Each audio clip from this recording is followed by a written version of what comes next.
Саламатсыздар, қалдарыңыз қалай?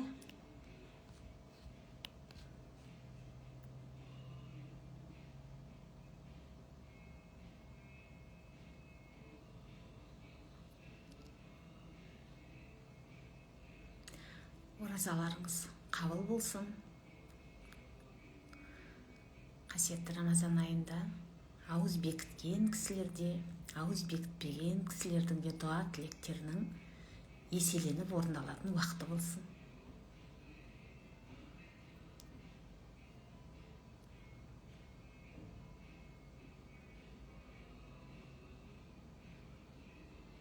Иә, Рамазан айына да аман есен жеттік.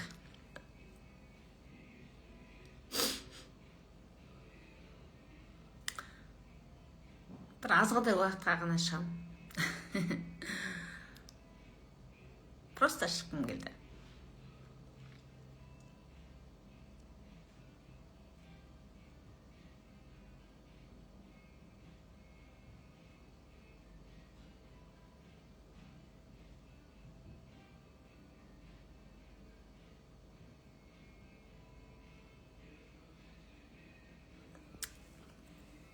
Мен бір қызық әңгіме айтайыншы. Біздің Қайрат өзі жыбырлап жүре береді. Жыбыр бірдеме істеп жүреді да. Солай өзі. Жыбыр жібереді, бірдеме істеп жүреді. Сол үйдің артында алма ағаштарын, шырша, содан еккен вишня бар үйдің артында. Сосын бір андай не бар, андай компот қайнатады, одан кіттай алмалары бар, кішкентай алмалары бар, ағаш. Одан компот қайнатуға болады. Алмасы кішкентай. Бірақ біз оны жылда жинамаймыз, оның алмасын ше. Неге дейсіз ба? Себебі Қайрат кішкентай кезінде өзінің атасынан естіген. Қайраттың атасы атақты қылқобызшы ғой, аруақты кісі. Сол өзінің атасы да сол бала кезінде сол бақша өсірген, өте еңбекқор сондай кісі болыпты енді. Жаңағы маңайға тал егетін, ағаш егетін дейді. Сол Қайрат соны көрген ғой. Соны атасы үйдің артында дейді, сондай бір кішкентай бір ағаш болды дейді, алма ағаш сияқты дейді. Соны алмаларын жинамайды екен да, атасы жинамайды екен. Сосын Қайрат сұрайды ғой, енді атаңнан жинамадық қой деп. Сонда атасы айтады екен, ертең қыстың күні мына құстарға, торғайларға тамақ табу қиын болып қалады. Сол кезде олар осы кішкентай алмаларды кеп шұқып жейді ғой деп дейді екен. Содан біздің үйдің артындағы да алма ағашты, кішкентай.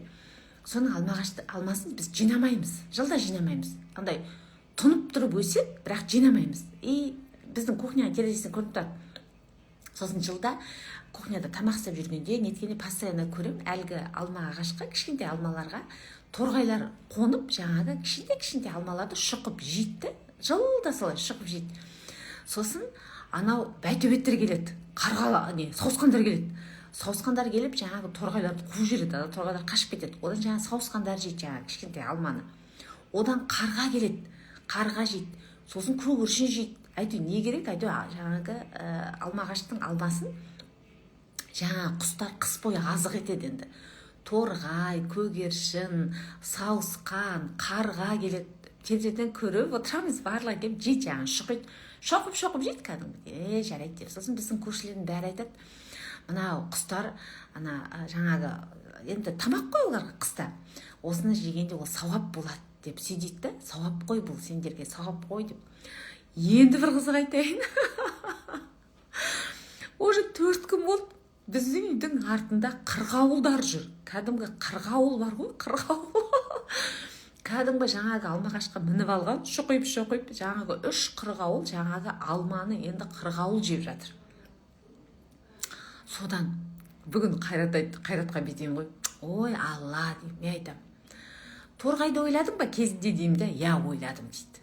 Сауысқанды ойладың ба осы алманы жейді деп дейді, ойладым дейді. Қарға ше, я дейді. Көгершін, я.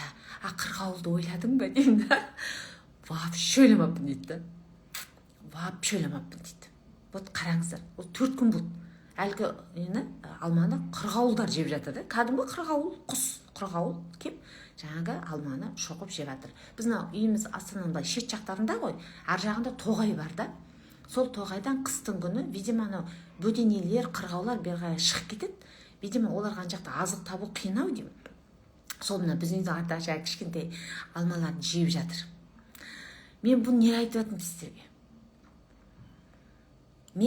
Мен айтып жүргеніме 5 жыл болды бұл әңгімелерді. Білесіздер ме? Адамның ойлағанының бәрі бола бермейді. Сіздер естіңіздер. Адамның ойлағанының барлығы бола бермейді. Міне қарапайым ғана мысал. Басқа-басқау торғай жесін, көгершін жесін, сауысқан жақсы, қарғамен да келістік. Қырғауыл келіп үйдің артында алма жейді деп мен вообще ойлаған жоқпын. Вообще ойлаған жоқпын. Бүгін 4-ші күн қырғауыл біздің үйдің артында алма жеп жүр. Сонда қарап отырсаңыздар, адамның ойының барлығы орындала бермейді. Сондықтан да егерде ойлағаныңыз болмай жатса, ойлағаныңыз орындалмай жатса, оған рахмет айтыңыз. Сабыр сақтаңыз. Себебі сіздің ойыңыз орындалмай тұрса, ойлағаныңыздағындай болмай тұрса, ойыңыздағындай болмай тұрса, ендеше оның да қайыры бар да, оның да қайыры бар. Оны бір Алла ғана біледі. Сондықтан да армандарым орындалмай жатыр, ойлағаным орындалмай жатыр. 10 жыл болды осы жазып жүргеніме, болмай жатыр дедіңіз ба? Сабыр сақтаңыз. Тоқтаңыз.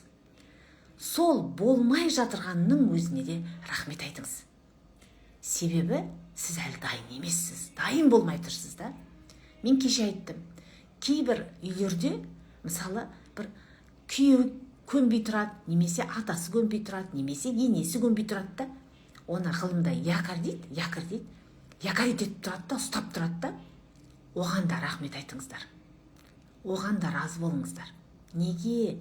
Себебі ол кісілер сіздерді бір бәледен сақтап тұр да, негізі ол солай ол. Якорь етіп тұрады да, якорь бап тұрады. Бір бәледен сақтап тұр.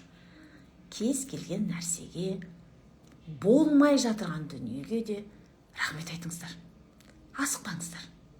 Сіздер білесіздер ме? Мен кеше ғана айттым. Бұрынғы заңдылықтар жұмыс жасамайды. Қазір баяғыдай таңертеңнен кешке дейін 9 сағат жұмыс жасап, айына бір-ақ рет жалақы алу емес, олай емес қой. Үйде отырып та жұмыс жасап, ақша таба беруге болады. Бұрынғы заңдылықтар жұмыс жасамайды.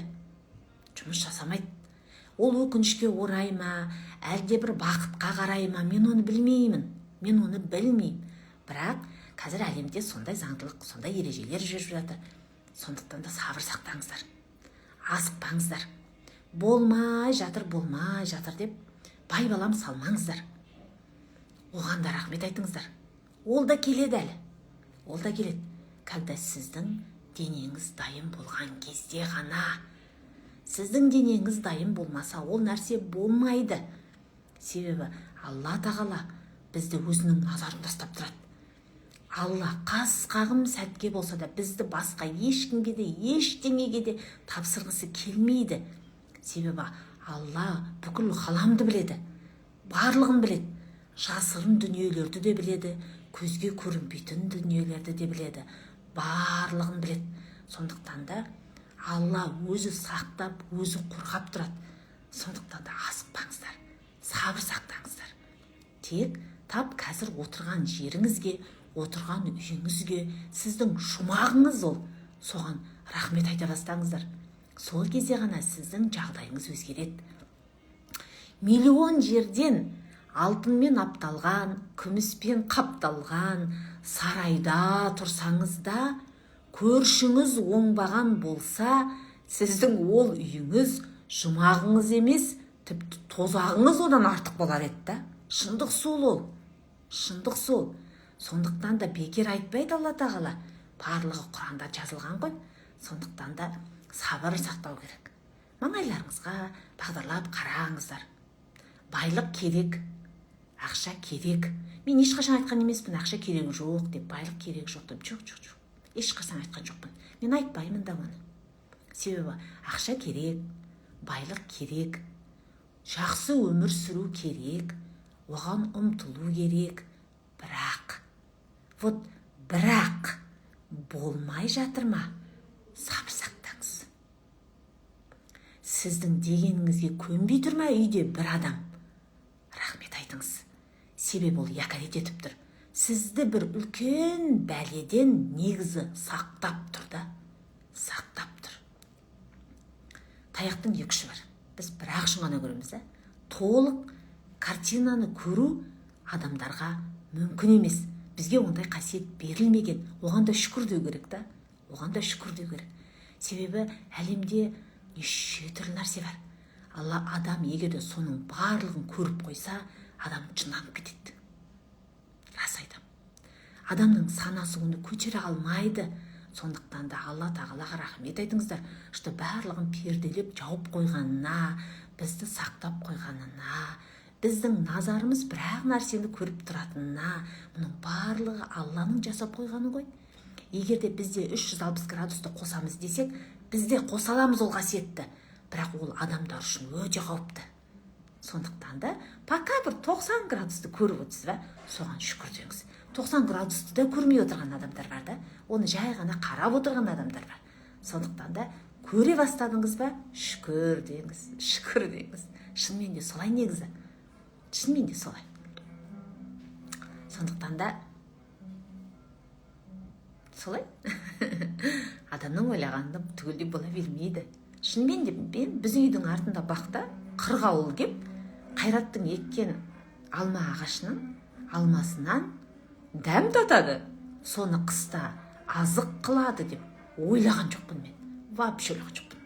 Рас айтам. Солай.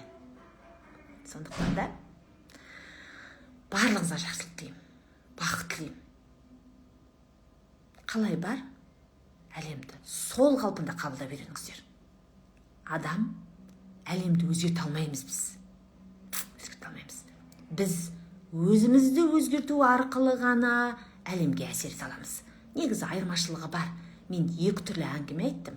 Екеуінің мағынасы екі түрлі. Сондықтан барымызға қанағат қылайық. Барға қанағат қылу деген сөз байлықты кіргізбеу деген сөз емес. Барға қанағат қылу деген сөз басқа жерге бармау деген сөз емес. Шатыстырмау керек. Шатыстырмау керек. Солай. Сау болыңыздар. Амандықта жүздескенше.